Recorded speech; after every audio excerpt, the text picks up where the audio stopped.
Hello everyone! Today we will make oven grilled fish.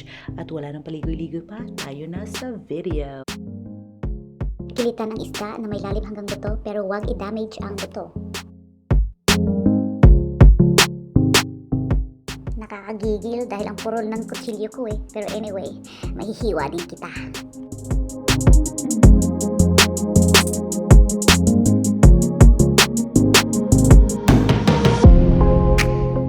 Mamit ang dahon ng saging kung libre mula sa kapitbahay, pero kung bibili ka pa para dito, never mind.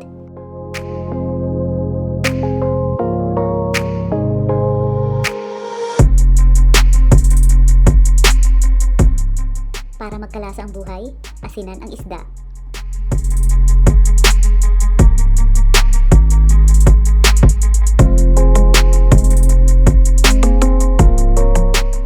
Lahat ng gusto mong pilipitin pero bawal sa batas, itodo mo sa tanglad.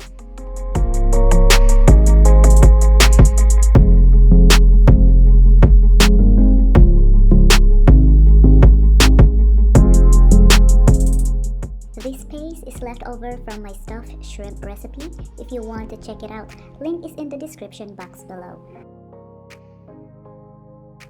I-distribute ang paste ng maayos para lahat makatikim.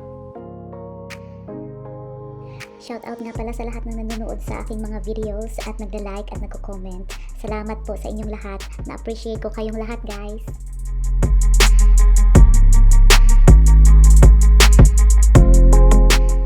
Habang nag-aantay, nagluto na rin ako ng gulay dahil naniniwala ako sa kasabihang kumain ng gulay dahil ito ay pampahaba ng buhay.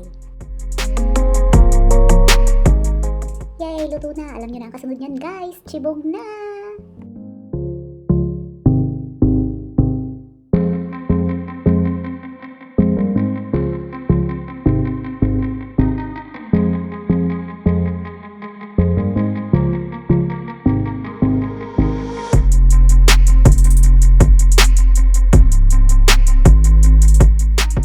Dahil nga sa sobrang excitement ko, nakalimutan kong i-turn on ang camera, kaya yan, pangalawang kagat na lang ang sa inyo.